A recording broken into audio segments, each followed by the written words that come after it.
I watched a kid in a $3,000 suit commit professional suicide in slow motion. He had Mr. V cornered near the mahogany bar of the private lounge. The air was thick with the scent of aged leather and the quiet hum of billions of dollars changing hands. But the kid was making too much noise. Wash manik. He was waving his hands, throwing around buzzwords like disruption and paradigm shift, trying to force his way into Mr. V's orbit. He thought he was impressing the media mogul with his IQ and his energy. He wasn't. He was exhausting him. Here is the brutal truth about power that most people never learn until it is too late.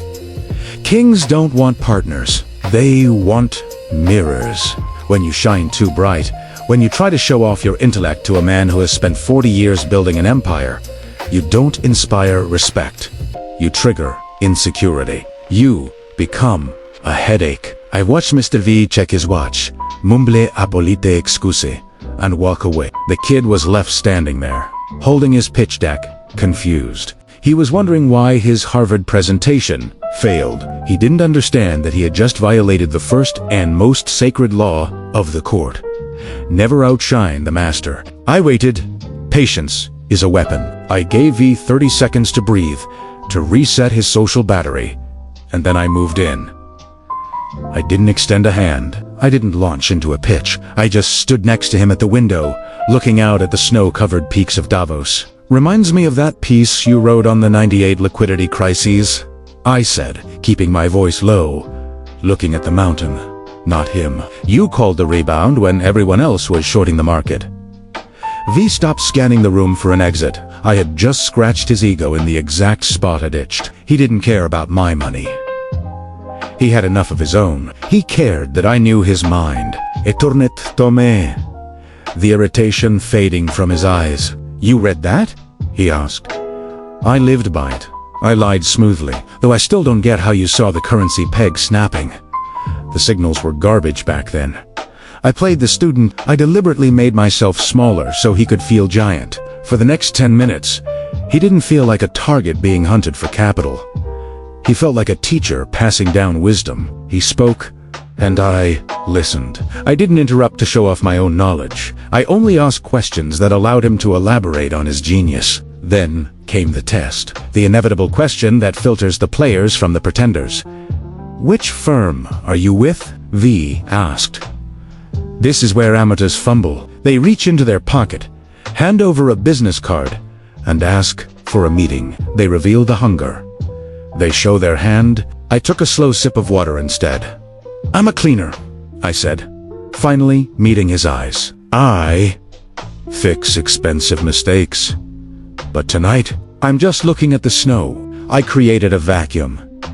Humans hate open loops. They have a psychological compulsion to close them. By refusing to sell myself, by refusing to state a clear desire, I became a riddle. V leaned in. He needed to fill the silence I left behind, and fill it he did. He started talking about things he shouldn't share with a stranger. He complained about his board of directors being He mentioned a merger that was keeping him up at night, a deal that was teetering on the edge of collapse. I didn't say a word. He just nodded, maintaining strong eye contact. By the time he ordered his third scotch, he wasn't just talking to me. He was handing me ammunition. The connection was solid. I had infiltrated the perimeter. V was actually signaling his assistant to come over, likely to get my contact info, when the vibe in the room shifted. A shadow fell over the table. I didn't know they let the support staff in here. My blood went cold, but I didn't flinch. I knew that voice.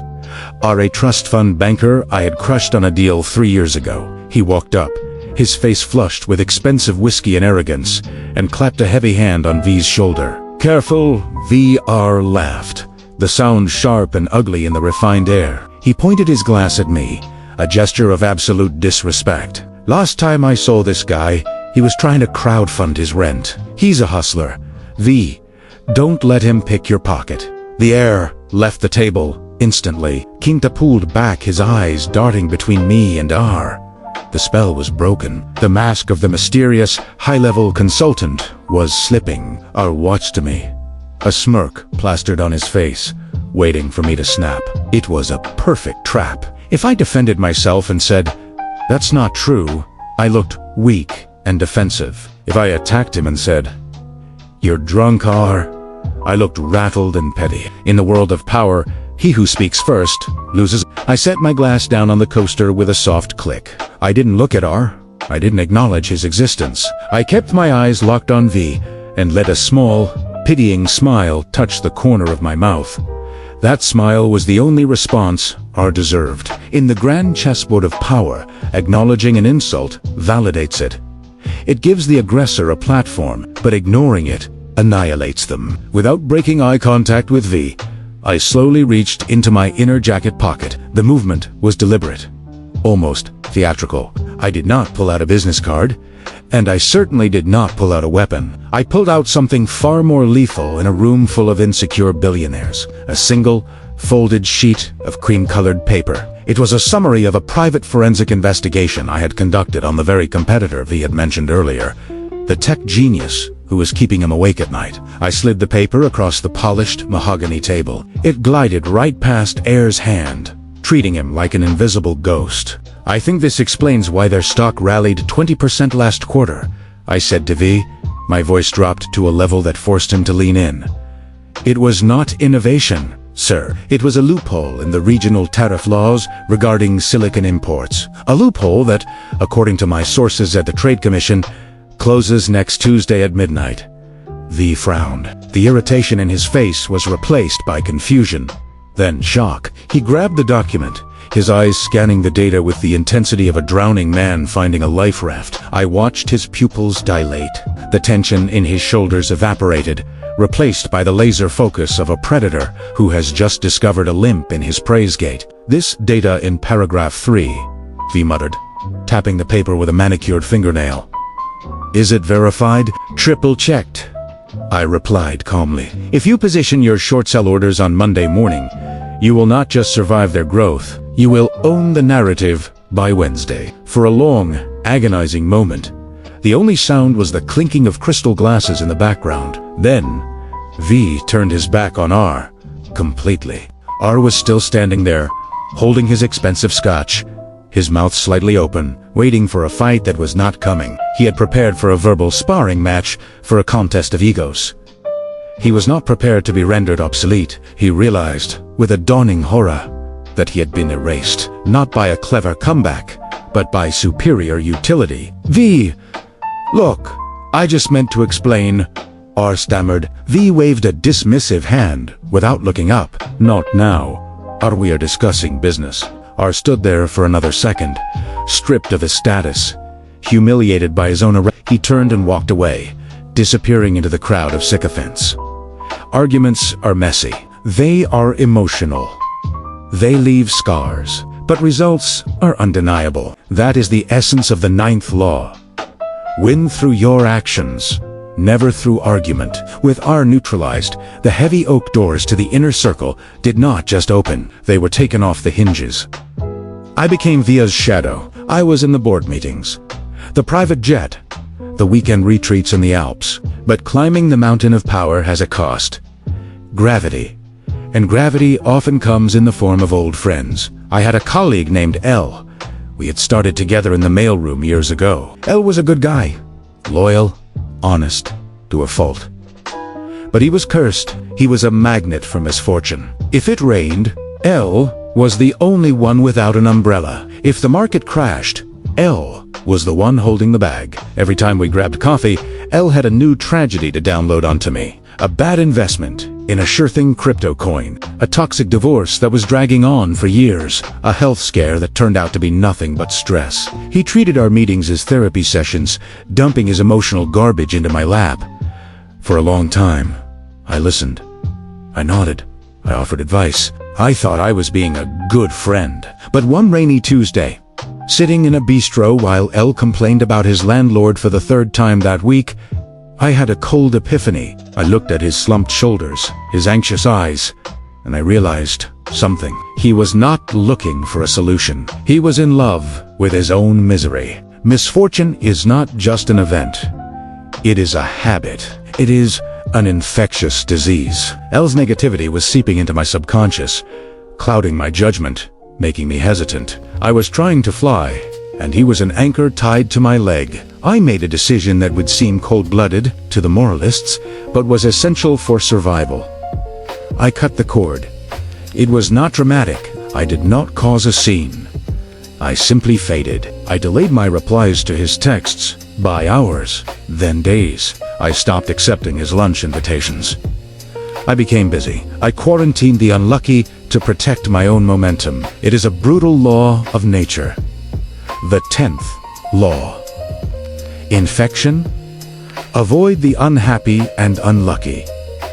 I replaced L with people who were winning, people whose very presence radiated vitality, aggression, and success. I drafted behind their energy like a race car, letting their momentum pull me faster than I could go alone. 6 months later, I was running V's massive expansion into the Asian market. I was efficient. Yes, I delivered results, but I was careful not to be too efficient. I watched other smart managers in the company make the fatal mistake of being transparent. They documented every step of their work. They created detailed manuals for their teams. They trained their deputies to be as good as they were. They thought they were being good leaders. They were actually writing their own severance packages. In the corporate world, if you can be replaced, you will be replaced by someone younger, cheaper, and hungrier. I played a different game. I applied the 11th law. Learn to keep people dependent on you. I solved the biggest problems for V, but I never explained exactly how I did it. I kept the relationships with the key regulators in Singapore and Tokyo in my head, not in the company's CRM. I structured the deal so that the final compliance sign-off required a personal biometric key that only I possessed. I built a labyrinth where I was the only one with the map. V owned the company. He had the billions, but he slowly began to realize that without me, the engine would stall. He could not fire me. He could not even yell at me. I was not just an employee anymore. I was oxygen, and you do not negotiate with oxygen. Then came the final test. The Asian deal was approaching its critical deadline. The stock price was hitting an all-time high based on the rumors of this success. V was feeling confident. Perhaps too confident. He started treating me like a piece of furniture, valuable, but owned. He canceled 2 of our strategy meetings to play golf with a senator. He sent an email criticizing a minor detail in my report, copying the entire board. He was forgetting who was driving the car. He needed a reminder. I did not complain. I did not send an angry email. I engaged the 16th law. Use absence to increase respect and honor. On a Thursday morning, 4 days before the signing ceremony, I disappeared. I did not show up to the office. I turned off my phone. I did not check my email. I drove to a cabin 3 hours north, deep in the woods, where the only signal was the wind and the trees. I spent 3 days reading, drinking wine, and sleeping. Meanwhile, back at headquarters, the initial annoyance turned into confusion, and then into pure, unadulterated panic. The regulators in Tokyo were asking for a specific compliance document, the one that only I knew how to navigate. The legal team was the board was screaming at V. The stock took a slight dip as rumors of internal instability leaked. V tried to call me. Voicemail. He called my assistant. She knew nothing. He sent a courier to my apartment. Empty. For 72 hours, V was forced to stare into the abyss of a world without me. He realized that his empire was built on a foundation that I controlled. The fear of loss is a far more powerful motivator than the promise of gain. By Monday morning, the arrogance of the master had completely vanished, replaced by the desperation of a man who realizes he is about to crash his I walked into the office at 10 a.m. on Monday, shaved, rested, and holding a cup of coffee. The silence in the office was deafening. The junior staff looked at me like I was a ghost, returning from the dead. I walked straight to V's office. He looked terrible, pale, bags under his eyes, tie loosened. When I saw me, he did not scream. He exhaled a long, shaky breath of relief. I had a family emergency, I said calmly. A lie. We both knew it, but I handled the Tokyo compliance issue from the road this morning. The deal is safe.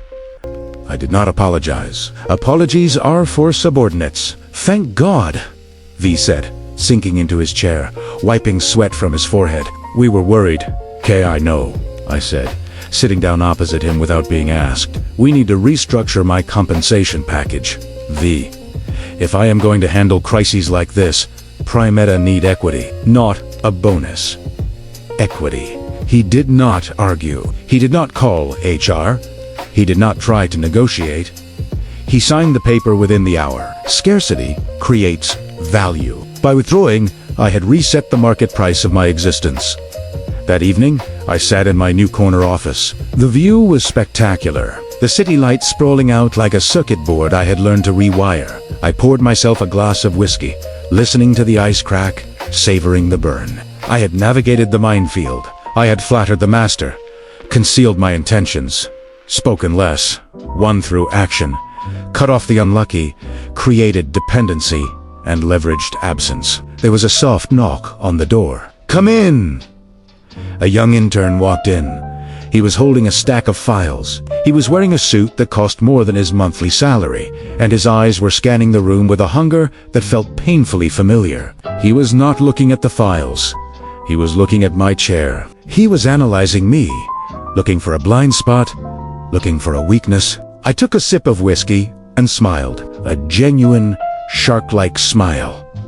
I saw myself in him. I knew that in 10 years, maybe 5, he would try to use these exact same laws to destroy me. He would try to outshine me. He would try to make me dependent. The game never ends. The players just change. Put them on the desk, Primera sighed softly, and close the door on your way out.